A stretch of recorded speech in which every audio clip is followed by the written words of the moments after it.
So the next one, and I think this is the one that you think should go first. And in fact, this is where, and now we're not giving out gambling advice on this show, but Dalton Kincaid out of Utah is plus 140 to be. So basically, if you are to bet, it's $100 to win 140 if he goes first tight end.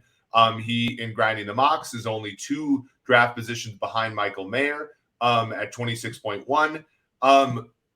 When I watch him, I see a very fluid athlete. I see a very impressive player who, second among tight ends in yards per route run, just a little bit behind Michael Mayer in an offense that had more weapons, frankly, in Utah than Notre Dame had. So he has to fight for more targets. A better yak at 5.7. He only dropped less than 3% of his passes. So that to me is a really, really good mark as far as when you're moving that fast as a tight end. We didn't see any combine measurements, but this is maybe a question for you, Thomas. No combine measurements, so you're going off of film almost completely as far as what kind of athlete he is. What do you think of Dalton Kincaid out of Utah?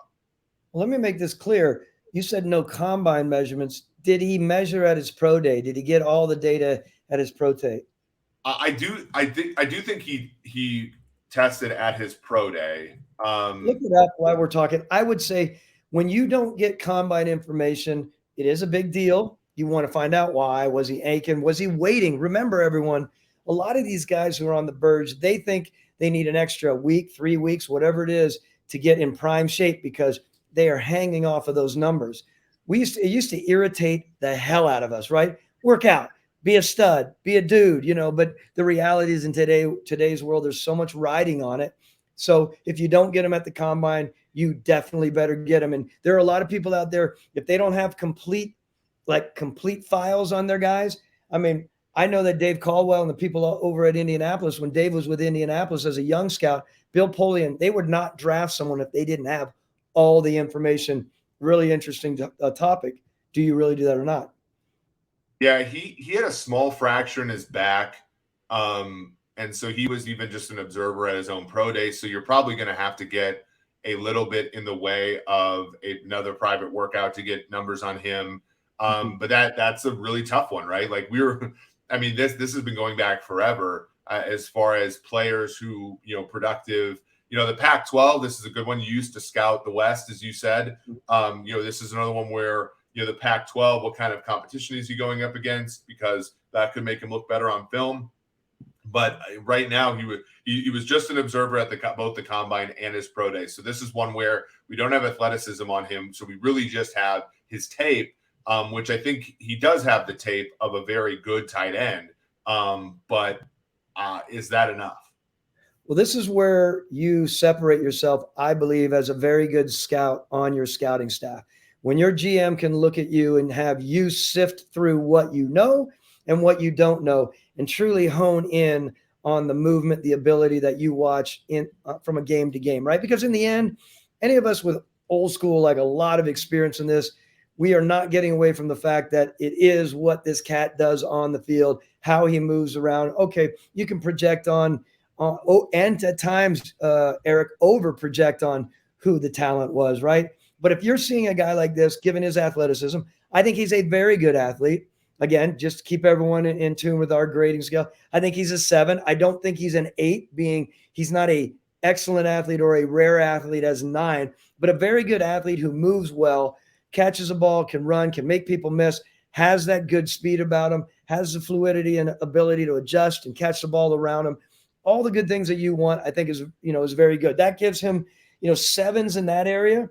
It brings him down. Let's call this now back to this scenario. You look at him and you say, is he, however, better than being, again, adequate or above average as a 5, right?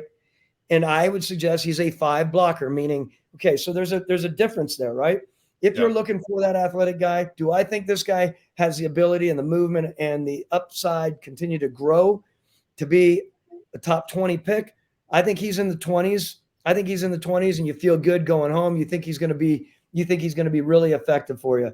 I like where he is. I like everything to do with him. Yes, I'm interested to know how bad the injury was, but I'm projecting in my mind, watching him, thinking this guy can do it in the league. And so I'm looking forward to seeing. I would personally look at him and think Again, contingent on what you're looking for with your offense.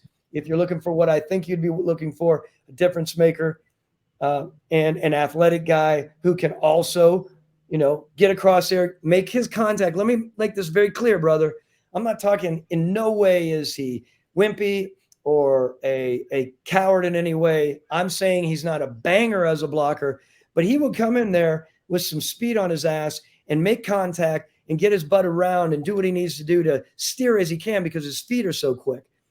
Those are some of the things I look, and he doesn't get just waylaid or thrown aside. He has the body control to grab himself and stay with the block, right? Very important. He's not going to bang people like Michael Mayer. I get it.